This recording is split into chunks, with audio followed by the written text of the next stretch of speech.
Hello friends, आज की कहानी व्हेन द फोन रिंग्स नया ड्रामा 2024 का है। कहानी की शुरुआत में हम एक गर्ल को देखते हैं जो कि म्यूट है, जो बोल नहीं सकती है लेकिन सुन सकती है। और उसका जो हस्बैंड है वो एक प्रेसिडेंट गवर्नमेंट ऑफिसर है। वो बहुत ही हॉट है, बहुत सारी गर्ल्स उसमें मरती है।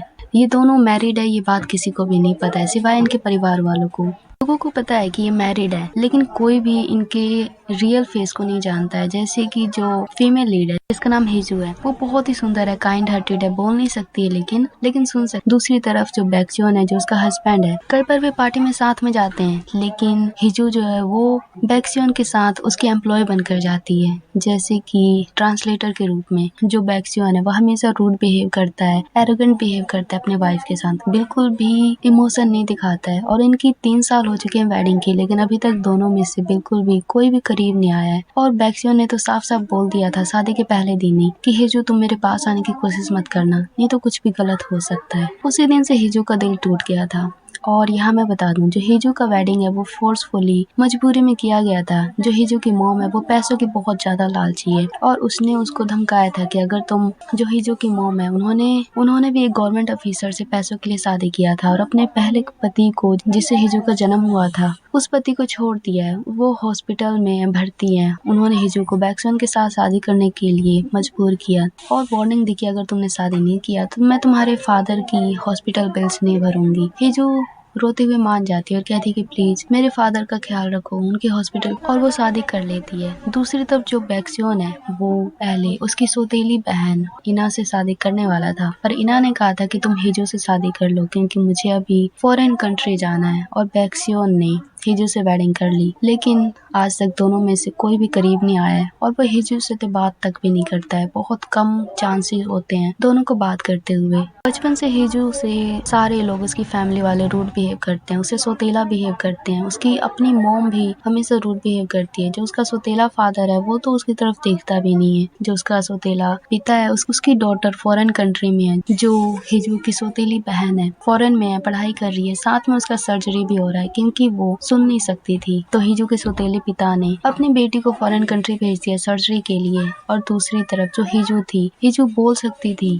पर हिजू की मॉम ने उसे हिजू को डरा दिया और कहा कि देखा, तुम्हारे सौतेले पिता की बेटी सुन नहीं सकती है, तो तुम्हें बोलना बंद करना होगा ताकि तुम दोनों बहनें में कभी लड़ाई ना हो, और मेरे नए हस्बैंड में और मेरे रिश्ते में कोई दरार ना आए। ये जो मान जाती है, बचपन से वो आज तक किसी के सामने कुछ नहीं बोलती है, और सब सोचते हैं कि शायद ये बोल नहीं सकती है। सिवाय हिजू की मॉम की ये बात नहीं जानता कोई भी कि हिजू बोल सकती है। अब हम देखते हैं 3 साल तो बीत चुके हैं हिजू की वेडिंग के। एक दिन हिजू को कोई किडनैप कर लेता है उसकी कार में ही, और चाकू उसके गले पे था। जो गुंडा था वो हिजू के गले पे चाकू रख देता है, उसे वार्निंग देता है, उसकी हस्बैंड को कॉल कर देता है और कहता है कि बैक्सियोन को कि मैं तुम्हारी वाइफ को मारने वाला हूँ। बैक्सियोन कहता है कि मारना है तो मार दो, मुझे क्या। ये सुनकर तो वो गुंडा हंसने लगता है। हिजू रोने लगती है कि क्या मेरे पति को सच में फर्क नहीं पड़ता? मानती हूँ कि वो मुझे प्यार नहीं करता है, तो क्या सच में वो मुझे मरवाना चाहता है? उसे कोई फर्क नहीं पड़ता। हिजू वहाँ रोने लगती है, और बैक्सियोन वहाँ बहुत ज्यादा उल्टी बातें करता है कि तुम्हें कुछ भी करना है कर दो मेरी वाइफ के साथ,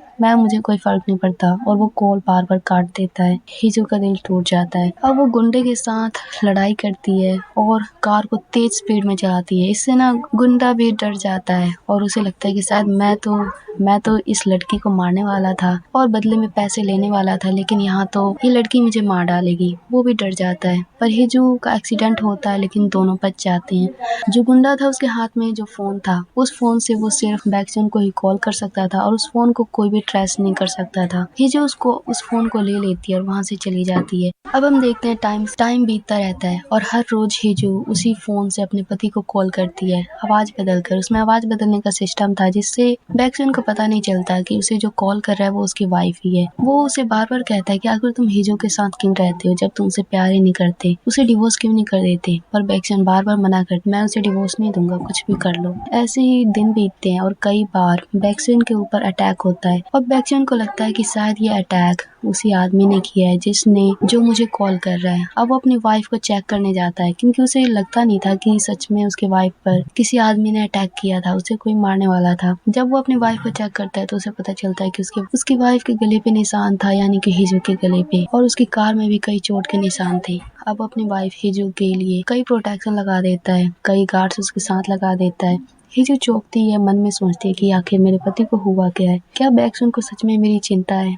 अब हिजू कई बार अपनी बचपन वाले दोस्त सांगू के साथ मिलती है। बैक्सून को जब ये पता चलता है तो उसे जलन होती है, पर हिजू को कोई फर्क नहीं पड़ता। वो कई बार अपने दोस्त से मिलती है और बैक्सून गुस्से में हिजू से पूछता है कि आखिर तुम उससे क्यों मिलती हो, आखिर वो तुम्हारा लगता है क्या है। हिजू उसे साफ साफ बता देती है कि वो उसका बचपन का दोस्त है, हम दोनों ऑर्फनेज में साथ में खेलते थे, पढ़ते थे। एक दिन हिजू बैक्सून के साथ एक पार्टी में जाती है और वहीं पर जाकर बाथरूम में जाकर उस किडनैपर वाले फोन से अपने पति बैक्सून को कॉल करते है और उसे बार बार कहती है कि तुम हिजू को डिवोर्स क्यों नहीं देते हो। अब वो ये बातें करते करते छत पे चली जाती है, टेरेस पे, और रोते हुए बात करने लगती है। बार बार उसे उल्टा सीधा अपने ही बारे में बोलती है और वो जानने की कोशिश करती है कि आखिर बैक्सून के मन में है क्या। बैक्सून साफ साफ नहीं बोलता, लेकिन वो कहता है कि मैं अभी हिजू को डिवोर्स नहीं दे सकता, मुझे उसकी चिंता है, अभी वो इतनी ज्यादा स्ट्रांग नहीं है। बैक्सून जो था उसने कई आदमियों को उस फोन को ट्रेस करने को दिया था, आवाज का जो सिस्टम है आवाज पे चेक करने को दिया था कि आखिर ये आवाज किसकी है। कराते हुए टेरेस पे आ जाता है और वो अपने वाइफ को बात करते हुए देख लेता है। वो ये नहीं देख पाता कि वो बोल रही थी या नहीं, लेकिन वो कंफ्यूज हो जाता है। हिजू तो डर जाती है कि क्या मेरे पति को पता चल गया कि मैं बोल सकती हूँ। वो घबराती हुई वहां से भाग जाती है और यहाँ हमें पता चलता है, फ्लैशबैक में हम देखते हैं कि जो उसका पति है बैक्सून, उसको पुलिस का कॉल आया था जब एक बार हिजू के फादर पे किसी ने अटैक किया था, तो पुलिस के साथ हिजू गई थी और वहाँ पर पुलिस ने देखा था कि हिजू बोल सकती है। तो ये बात वो बैक्सून को बता देते हैं और वो वीडियो रिकॉर्डिंग में दिखा देते हैं जिसमें हिजू साफ साफ बोलती हुई दिख रही थी। ये देखकर बैक्सून बिल्कुल हैरान था। अब बैक्सून पूरा हैरान था। वो हिजू से घर पर मिलता है और उसे कहता है कि मैं देखता हूँ तुम कितनी देर रुक सकती हो, अगर तुम बोल सकती हो तो प्लीज बोलो, मैं तुम्हारी आवाज सुनना चाहता हूँ, आखिर तुम क्या कर रही हो। पर हिजू कुछ भी जवाब नहीं देती और कहती है कि हर किसी का सीक्रेट होता है। बैक्सून शांत रहता है, मन में सोचता है ठीक है, देखता हूँ तुम कब तक अपनी सीक्रेट मुझे बताओगी। आगे हम देखते हैं जो बैक्सून है उसने अब उसके आदमी से पता चलता है कि वो आवाज जो उसने वैसे सैंपल में बैक्सून ने कई वॉइस रिकॉर्डिंग दिए थे, जिसे चेक करने से पता चलता है कि जिसका उसका शक सच हो गया है। यानी कि हिजू, उसको पता चल जाता है कि हिजू ही वो कॉलर है जो उसे रोज रात को कॉल करती है, अपने आप को ही डिवोर्स देने को कहती है। बैक्सून मन में बहुत है, वो मन में सोचता है कि क्या सच में हिजू मुझे डिवोर्स देना चाहती है, क्या मैं इतना बुरा हूँ। दूसरी तरफ जो हिजू है उसको किडनैपर कई बार कॉल करता है, कहता है मुझे पता है तुम्हारे पास मेरा फोन है, अपने पति को तुम उससे कॉल करते रहना और उसे डराते रहना, क्योंकि वो काम अगर तुम नहीं करोगी तो मैं करूंगा, बाकी कुछ नया नया होने वाला है। ये सुनकर हिजू डर जाती है क्योंकि वो किडनैपर बहुत खतरनाक है और ऐसा लगता है कि उसे बैक्सून के साथ कोई पुरानी दुश्मनी है और वो कई बार हिजू को भड़काता है उसके पति के खिलाफ कि मैं तुम्हारे पति के बारे में बहुत कुछ काले सच जानता हूँ जो तुम नहीं जानती हो, तुम्हें उससे दूर हो जाना चाहिए, तुम्हारी भलाई है। पर हिजू के दिल में अब बैक्सून के लिए प्यार आ रहा था, वो अब उससे दूर नहीं जाना चाहती है। रात को हिजू बैक्सून को कॉल करती है फिर से किडनैपर वाले फोन से और उससे कई क्वेश्चन करती है। बैक्सून भी उससे कई सवाल करता है क्योंकि अब की बार वो जानता है कि हिजू ही है जो मुझसे अभी बात कर रही है, लेकिन वो ऐसे बात करता है जैसे कि अभी उसे कुछ नहीं पता है। वो उसे कहता है कि तुम ये बताओ, तुम हिजू की इतनी चिंता क्यों करते हो और तुम क्यों चाहते हो कि मैं उसे डिवोर्स ले लूं? क्या तुम हिजू से पूछकर बताओगे कि क्या वो सच में अभी भी मुझसे डिवोर्स लेना चाहती है? क्या वो मुझसे प्यार करती है? क्या वो मेरी चिंता करती है? हिजू ये सुनकर रोने लगती है और कहती है कि ठीक है, मैं उसे पूछकर बताऊंगी, लेकिन तुम अब धीरे धीरे क्यों बदल रहे हो? तुम अब उसकी चिंता क्यों करते हो? उस दिन तो तुम उसे मारने की बात कर रहे थे। बैक्सून कहता है वो मैंने बातों बातों में कह दिया था, लेकिन असलियत में मैं उसकी चिंता करता हूँ। मैं उसको बचपन से जानता हूँ, अपनी फैमिली के साथ थी, उसने बहुत कुछ सहा है, मैंने उसे देखा है। यहाँ हम फ्लैशबैक में देखते हैं कि बैक्सून हिजू को बचपन से जानता है। उसकी सौतेली बहन को जब वो टीच करता था तब हिजू उसके लिए ट्रांसलेट करती थी। अपनी बहन को वो सबके साथ बहुत अच्छा बिहेव करती थी, लेकिन उसके साथ कोई भी अच्छा बिहेव नहीं करता था, हर कोई उसे हर्ट करता था, लेकिन सिर्फ एक बैक्सून ही था जो उसके साथ अच्छे से बिहेव करता था। यही बात बैक्सून याद करते हुए हिजू को बताता है, यानी कि कॉल से। तो हिजू कहती है ठीक है, मैं पूछ कर बताऊंगी। अब बैक्सून कहता है कि देखो, अब तुम दोबारा मुझे कॉल तभी करना जब तुम्हें आंसर मिल जाए या कोई इमरजेंसी हो। हिजू कहती है ठीक है। अब आगे हम देखते हैं जो बैक्सून है वो हिजू को अपनी ही गवर्नमेंट एजेंसी में जॉब दे देता है। वैसे हिजू पहले एक न्यूज एजेंसी में ट्रांसलेटर का काम करती थी, लेकिन अब वो अपने हस्बैंड की गवर्नमेंट एजेंसी में काम करने लगती है। वहाँ भी वो ट्रांसलेटर का जॉब करती है। उसका हस्बैंड बैक्सून उसे साइन लैंग्वेज भी सीखने लगता है और उसे कई बार गुस्सा भी आता है क्योंकि उसकी वाइफ उससे कितना कुछ छुपा रही है। वो सच जानना चाहता है लेकिन कितना भी कर ले, कितना भी फोर्स कर ले, उसकी वाइफ उसे सच नहीं बताएगी। अब वो अपने पूरे एम्प्लॉय के साथ और हिजू के साथ पिकनिक पे जाते हैं, टूर पे जाते हैं। वहाँ पर वो बहुत मस्ती करते हैं। वैसे एम्प्लॉयज के साथ जब वो जाते हैं तो जो हिजू के साथ कई दूसरे बॉयज बैठने की कोशिश करते हैं। ये देखकर बैक्सन को जलन होती है और गुस्से में वो उनको वहाँ से हटा देता है और हिजू के साथ बैठ जाता है। बाकी एम्प्लॉयज मन में सोचते हैं कि जहाँ तक हम जानते हैं हमारे सर तो मैरिड हैं, लेकिन ये हिजू के साथ इतना कनेक्ट क्यों है, इनका चक्कर चल रहा है। ये सब वो मन में सोचते हैं, बाहर कुछ भी नहीं दिखाते हैं। टूर पे जाते हैं, हाइकिंग करते हैं, गेम खेलते हैं, सब में हिजू के साथ दूसरे बॉयज आने की कोशिश करते हैं लेकिन बैक्सन बार बार उन्हें भगा देता है।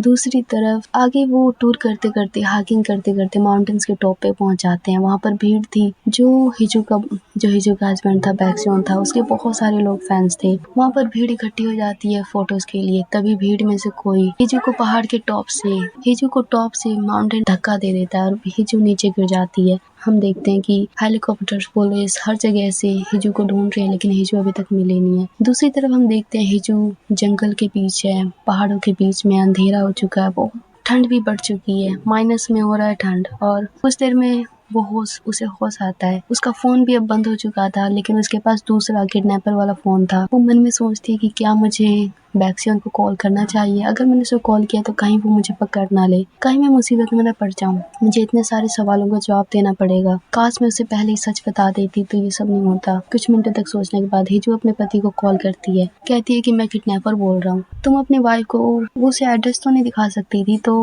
उसका पति जानता है कि ये हिजू ही बोल रही है लेकिन वो सच नहीं बताएगी, ये वो जानता है। तो वो कहता है कि किडनैपर, मैं तुम्हें एक बात कहता हूँ, हिजू तुम्हारे पास है मुझे पता है, लेकिन हिजू के बैग में कई सेफ्टी टूल्स हैं। उसमें एक इमरजेंसी फायर वाला सिस्टम होगा, उसको तुम आसमान में छोड़ दो जिससे मुझे पता चल जाएगा कि हिजू कहाँ पर है।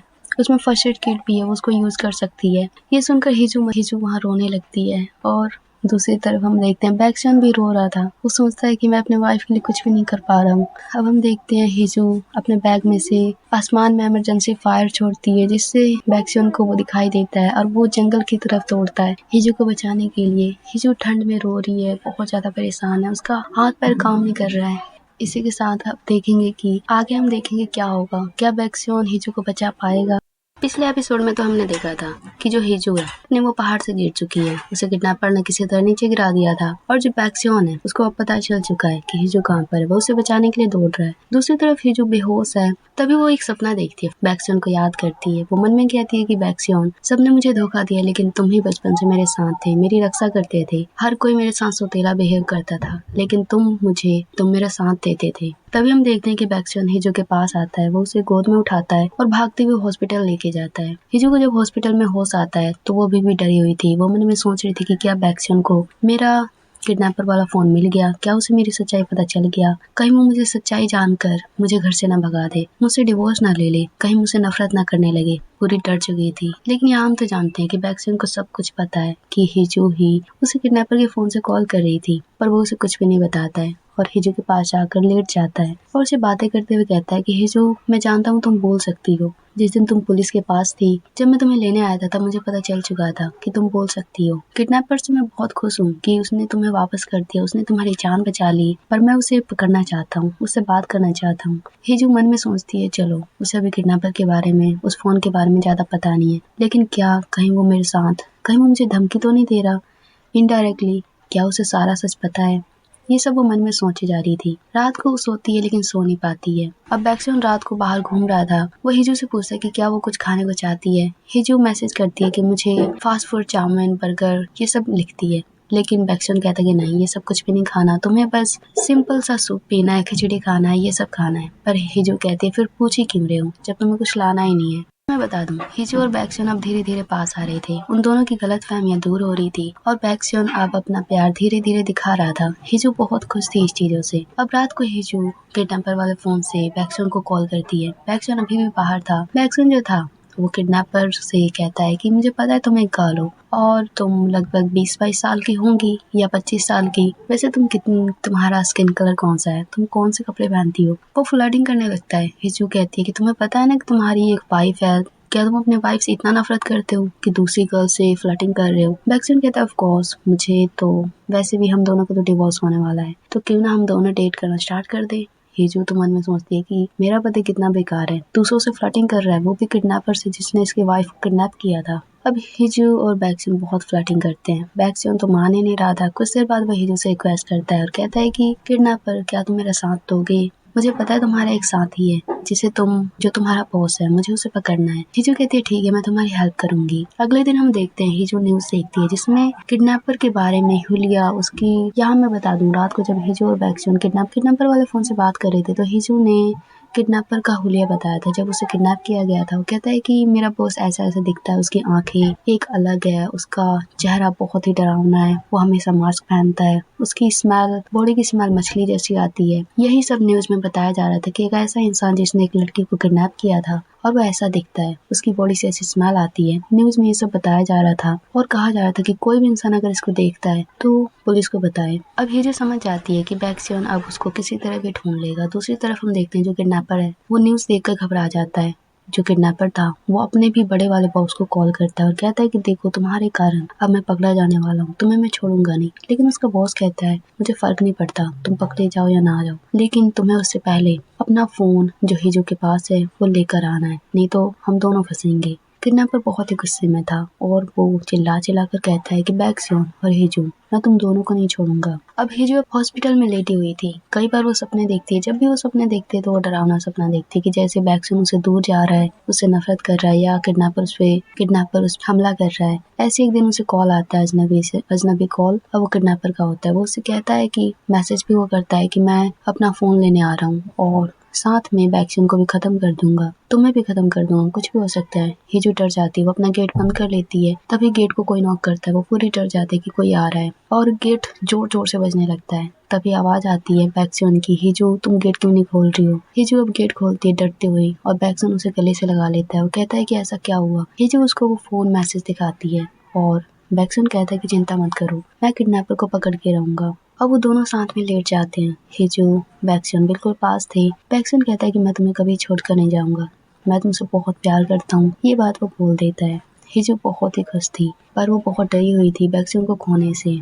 अब रात होती है। हिजू कॉल करती है बैक्सन को किडनैपर वाले फोन से और कहती है कि मैं तुम्हें फोन वापस देना चाहती हूँ। पर बैक्सन उसे एक अम्यूजमेंट पार्क बुलाता है, फिर कई होटल में बुलाता है, कई पार्क में बुलाता है और वहाँ पर नई नई चीज का सरप्राइज देता है, कुछ खाने को कहता है। हिजू ये सब करते हुए एक होटल में जाती है जहाँ बैक्सन उसे बुलाता है।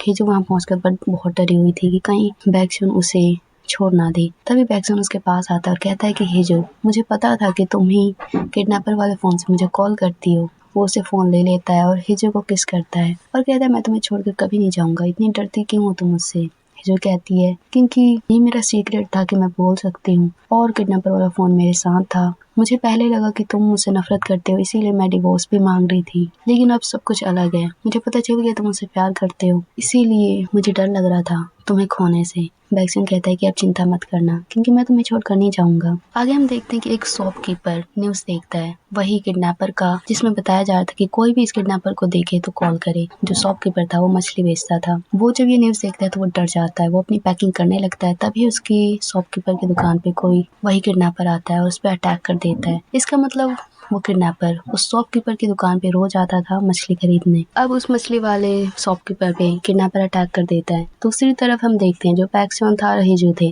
दोनों साथ में सोते हैं घर पर। हिजू को बहुत बुरा सपना आता है। वो ये सपना बैक्सन को बताती है। बैक्सन कहता है चिंता मत करो, मुझे कुछ भी नहीं होगा। तभी उसे ऑफिस से कॉल आता है। ऑफिस वाले उसे बुला लेते हैं जबकि वो आज छुट्टी मारने वाला था। कई सालों से वो लगातार ऑफिस जा रहा था लेकिन आज उसने हिजू के लिए छुट्टी मारा था, लेकिन उसे ऑफिस आना पड़ता है। वहाँ पर उसे कई इन्फॉर्मेशन पता चलता है उस किडनैपर के बारे में। वो कहता है कि एक कॉल आया था एक दुकान के दुकानदार से, वो कह रहा था कि मुझे कुछ पता है। उसने अपना एड्रेस बताया।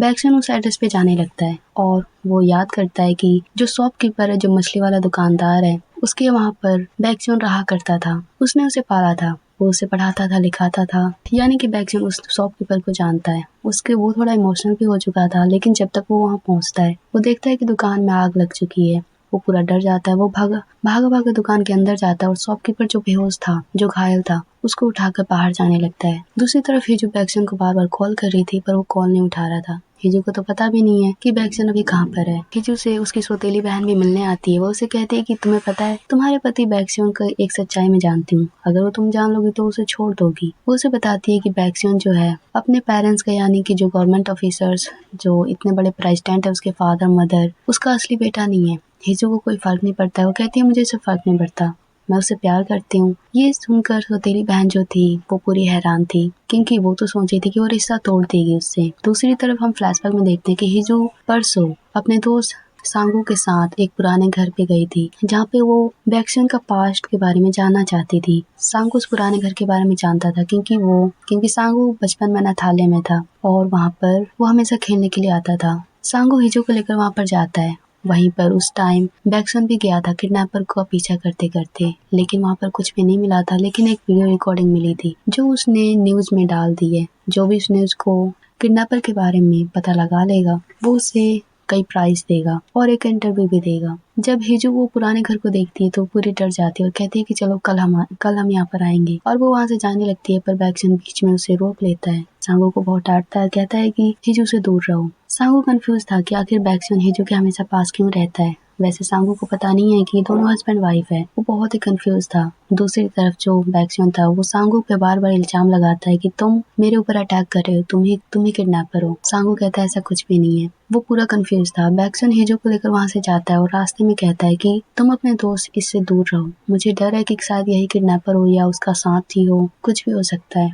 और वो हिजू गले से लगाता है और हिजू कहती है मेरा सीक्रेट जब मैं तुमसे छुपा रही थी तो मुझे डर था कि मैं हर रोज तुमसे भागने का सोच रही थी कि कहीं तुमसे रिश्ता ना तोड़ दो। अब तुम्हारे पास कई सीक्रेट है तो मुझे डर है कि कहीं तुम मुझे छोड़ ना दो, कहीं तुम भागने की कोशिश करो। बैक्सन कहता है नहीं, ऐसा कुछ भी नहीं होगा। अब प्रेजेंट में हम देखते हैं कि जो बैक्सन है वो पूरा घायल हो चुका है, चारों तरफ आग है और वो अपने उस शॉपकीपर को साथ में लेकर बाहर जाने की कोशिश कर रहा है, लेकिन वो भी तभी आग बढ़ जाता है और बैक्सन और शॉपकीपर दोनों साथ में गिर जाते हैं, बेहोश हो जाते हैं। अब बैक्सन क्या करेगा? अब बैक्सन क्या जिंदा बचेगा? उसके साथ क्या होगा? बैक्सन को उसकी वाइफ हिजू फोन को वापस कर देती है, जो कि किडनैपर का होता है। किडनैपर ने उसे फोन मांगा था, हिजू ने उसको नहीं दिया। दूसरी तरफ किडनैपर का पता लगाते लगाते बैक्सन को एक एड्रेस का पता चलता है। उस एड्रेस पे वो जाता है तो वो देखता है कि उसके बचपन के जानकार जो अंकल है उनकी जान अब खतरे में, उनकी दुकान में आग लग चुकी है। वो उनको बचाने की कोशिश करता है पर आग पूरी तरह फैल चुकी होती है। हिजू उधर कॉल पे कॉल करती होती है लेकिन उसको पता नहीं कि बैक्सन कहाँ पर है। कुछ देर बाद हम देखते हैं कि बैक्सन अब हॉस्पिटल में है और हिजू बहुत रोती है।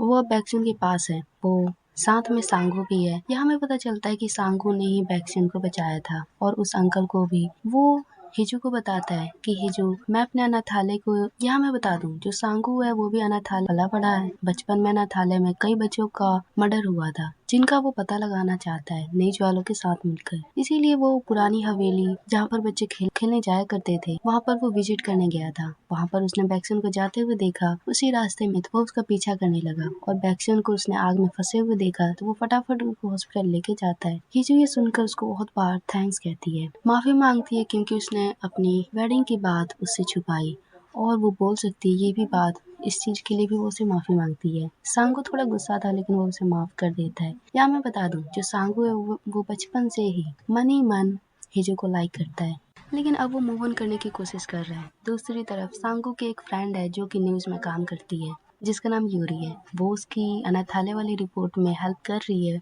और वो सांगू को लाइक भी करती है। दूसरी तरफ हम बैक्सन को देखते हैं जिसे होश आ जाता है। हिजू उसे बार बार उसे पूरी सहानुभूति देते उसके पास लेट जाती है। बैक्सन बहुत रोता है और बहुत उदास था। उससे बैक्सन कहता है ऐसा लग रहा था कि आज के बाद मैं तुम्हें देख नहीं पाऊंगा, लेकिन मैं बहुत खुश हूँ कि तुम मेरे पास हो। कुछ देर बाद बैक्सन उस अंकल के पास जाता है। यहाँ मैं पहले की स्टोरी बता दूं, जो बैक्सन था वो भी एक अनाथालय में पला बड़ा है। एक दिन उसे हवेली के लोग ले जाते हैं। जो अंकल थे जो उसे पालते थे उन्होंने उससे सारे कनेक्शन तोड़ दिए, उससे मिलने से मना कर दिया और आज वही अंकल को बैक्सन ने बचाया था। वो अंकल उसे कहते हैं कि मैं किडनैपर के बारे में जानता हूँ। कहते हैं कि वो जिंदा है। बैक्सन समझ जाता है कि वो किसकी बात कर रहे हैं। बैक्सन को चोट लगा था और वो पॉलिटिक्स में था, तो उसके फादर मदर भी पॉलिटिक्स में है, तो वो एक कहानी बना देते हैं, फॉल्स कहानी, जिससे न्यूज रिपोर्टर्स और लोगों की सहानुभूति में और उनकी पॉलिटिकल पार्टी और भी ज्यादा नाम कमाए। तो वो और भी मनगढ़ंत कहानी बनाने लगते हैं। ये सब जब बैक्सन को पता चलता है तो अपने फादर मदर को बहुत गुस्सा करता है और कहता है कि ये सब ढोंग करना बंद करो और अभी मेरी स्टोरी के बारे में बाहर कुछ भी नहीं पता चलना चाहिए। अब हम देखते हैं ऐसे दिन बीतते हैं और न्यूज वाले बैक्सन के लिए बहुत ज्यादा बैक्सन से क्वेश्चन करते हैं कि आखिर तुम्हें क्या हुआ, ये सब क्यों हो रहा है। पर बैक्सन अभी कुछ भी नहीं बता, बस वो एक ही चीज कहता है कि ये सब किडनैपर के कारण हो रहा है और जो भी किडनैपर का पता लगाएगा उसे बहुत बड़ा इनाम मिलेगा। दूसरी तरफ अब हम देखते हैं जो पार्क है, बैक्सन का जो असिस्टेंट है जिसका नाम पार्क है, बैक्सन उस पर बहुत भरोसा करता है। बैक्सन को पता है कि उसकी वाइफ हिजू पर जान का खतरा है, क्योंकि किडनैपर जानता है कि बैक्सन सबसे ज्यादा हिजू से प्यार करता है। अगर वो उसने हिजू को मार दिया तो बैक्सन भी खत्म हो जाएगा। तो वो पार्क को कहता है कि किडनैपर ने बैक्सन को बार बार धमकी दिया था कि वो हिजू उसकी लाइफ से हर उसकी खुशी की चीज छीन लेगा, हिजू को भी छीन लेगा। तो वो पार्क को जो उसका असिस्टेंट है उसे कहता है कि तुम हिजू का ख्याल रखो, उसकी सिक्योरिटी रखो, और वो एक दूसरी जगह ड्यूटी पे जाता है। दूसरी तरफ हिजू पार्क के साथ थी। पार्क था वो उसे बेहोश कर देता है और एक दूसरी जगह ले आता है, सुनसान जगह पे। हिजू कहती है तुम मुझे कहाँ पर लेके आए हो। पार्क उसे कुछ भी नहीं बताता है। उसी तरफ बैक्सन को कॉल आता है किडनैपर का। वो कहता है कि तुम्हारी वाइफ मेरे कब्जे में है और उसकी जान अब खतरे में है, उसको अब मैं कुछ ही देर में मार दूंगा, नहीं तो तुम इस एड्रेस पे आ जाओ। बैक्सन वहाँ पर भागा भागा आता है। तब तक हम पार्क को देख, हिजू उसके पास थी। हिजू अब बेहोश थी।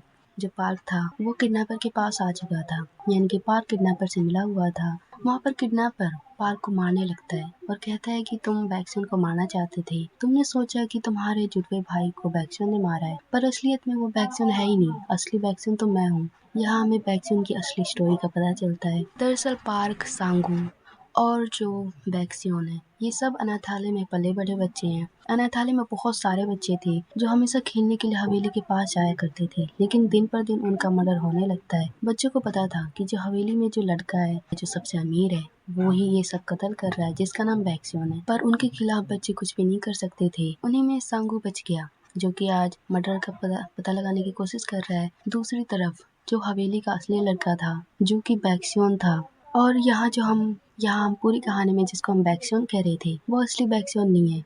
यानी कि जो हवेली का असली वारिस जो है, वो किडनैपर है, जिसको बैक्सन के दादाजी ने मारने की कोशिश की थी, क्योंकि वो उसे पसंद नहीं करते थे, और जिसको बैक्सन के दादाजी ने, उसके अपने दादाजी ने उसको जिंदा मारने की कोशिश करी और उसकी जगह अनाथालय में से एक दूसरे बच्चे को ले आए, घर में पालने लगे। बैक्सन के असली माँ बाप को कह दिया कि तुम्हें अब बैक्सन मर चुका है, इसकी जगह इस दूसरे बच्चे को पालो, जिसका नाम भी बैक्सन रख दिया गया। अब जो किडनैपर है वो पार्क को कहता है कि तुमने तो, यहाँ जो पार्क है वो भी अनाथालय में था, उसका एक जुड़वा भाई था जिसे हवेली के लड़के ने मारा था, यानी कि असली के बैक्सन ने, यानी कि किडनैपर ने। पार्क को लग रहा था कि बैक्सन ने मारा है तो मैं उसे बदला लूंगा हिजू को मार के, लेकिन यहाँ किडनैपर सारा सच बता देता है कि असली बैक्सन तो मैं हूँ, मैंने तुम्हारे भाई को मारा था, तुम तो बेकार में ही हिजू के पति के पीछे पड़े हो। ये सच जब पार्क को पता चलता है तो वो बहुत दुखी होता है और किडनैपर को मारने लगता है, लेकिन किडनैपर बहुत ताकतवर था, वो पार्क को ही मार देता है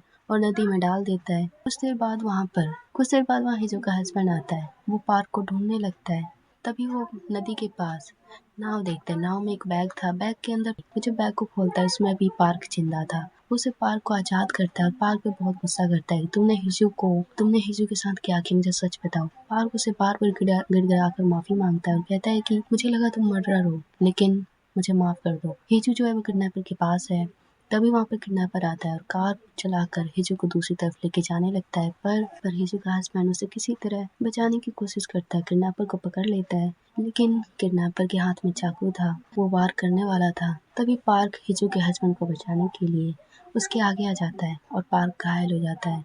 अब किडनैपर हंसते हुए वहाँ से भाग जाता है। आगे हम देखते हैं जो पार्क है हॉस्पिटल में, वो अभी भी जिंदा है, लेकिन बहुत शर्मिंदा है। वो हिजू के हस्बैंड से बार बार माफी मांगता है और कहता है कि मैं अपने जुड़वे भाई का बदला ले रहा था, मुझे लगा तुम हवेली के लड़के हो और तुम्ही ने मेरे भाई को मारा होगा। यहाँ बैक्सन कहता है कि मैं असली बैक्सन नहीं हूँ, असली बैक्सन वो है जो किडनैपर है, वो मुझसे बदला ले रहा है, उसी ने सारे बच्चों को मारा था और उसकी लाइफ मैं जी रहा हूँ। तो वो मुझसे बदला ले रहा है।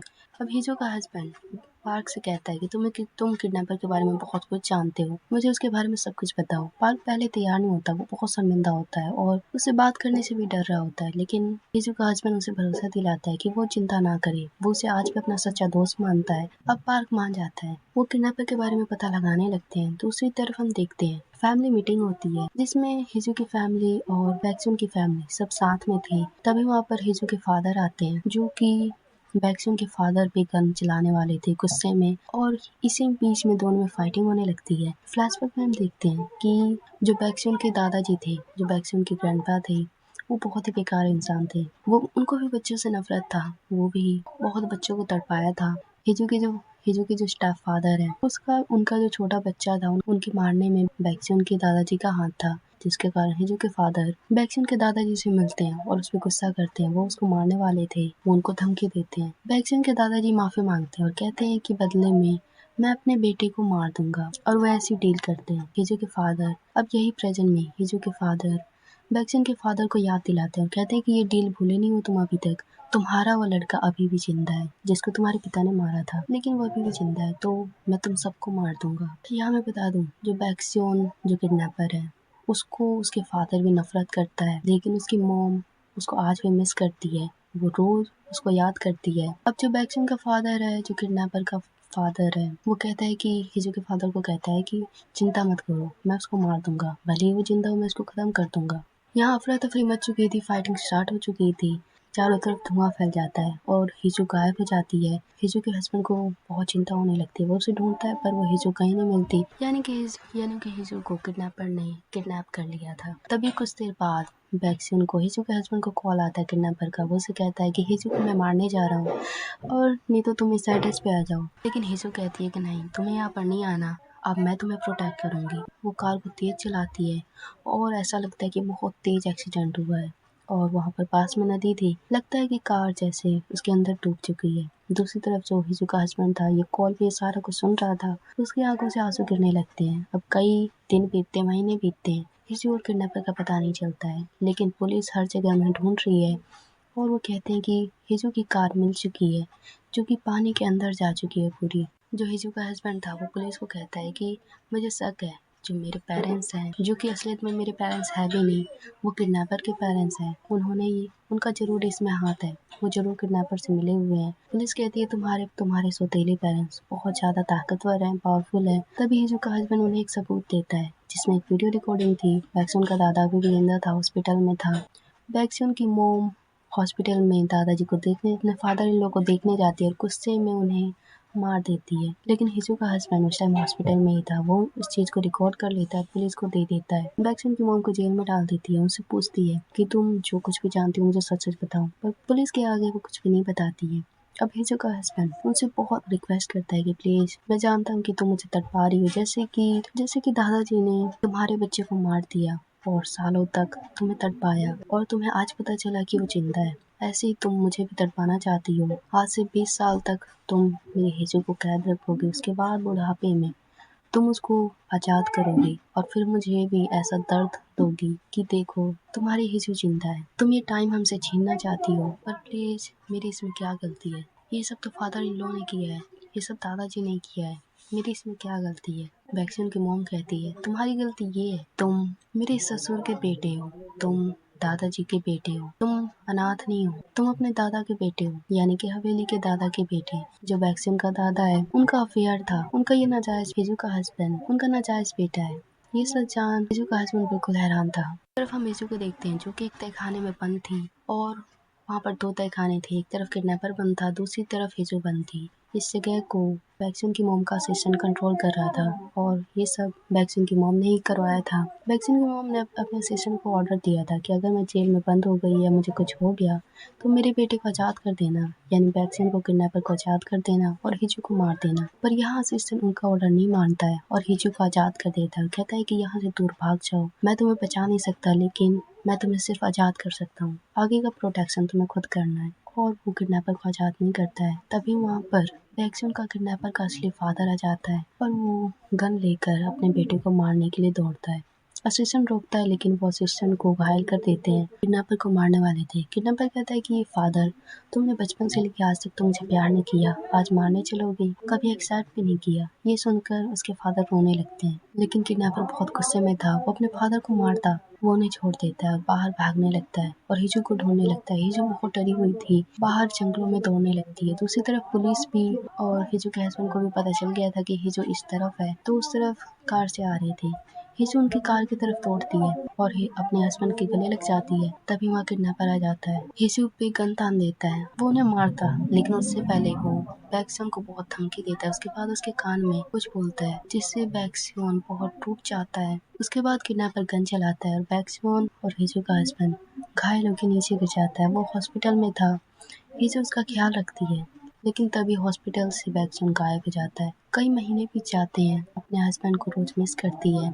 यहाँ हम देखते हैं कि जो जो किडनैपर के पेरेंट्स थे उन सबको सजा मिलती है। उन्होंने जितने भी क्राइम किए थे, दुनिया वालों को सारी सच्चाई पता चल चुकी है कि उनके दादाजी ने कितने क्राइम किए थे, किडनैपर ने कितने क्राइम की थी, क्या क्या डील हुई थी। लेकिन हिजू अपने हस्बैंड को बहुत मिस करती है। वो उसकी जो सौतेली बहन ईना है, वो भी हिजू से बहुत प्यार करती है। वो उसे माफ़ी मांगती है कि बचपन में मैंने तुमसे इतना सौतेला बिहेव किया, लेकिन अब मैं तुम्हारी लाइफ में कुछ अच्छा करना चाहती हूँ। वो उसे कहती है कि अपने हस्बैंड को क्यों नहीं भूल जाती, वैसे भी वो तो जबरदस्ती की शादी थी। हिजू कहती है कि भले ही जबरदस्ती की हो, लेकिन अब मैं उसे प्यार करती हूँ। अब ऐसे ही हिजू वो हर रोज अपने हस्बैंड के बारे में कुछ ना कुछ पता लगाने की कोशिश करती है। एक दिन वो अपने हस्बैंड के न्यूज वाले फ्रेंड के पास जाती है और उनसे कई चीज पूछती है। न्यूज वाला दोस्त उसे कई चीज बताता है कि उसे अमेरिका की एक जगह पे सनसेट देखना बहुत पसंद है, लेकिन वो जगह बिल्कुल भी सेफ नहीं है।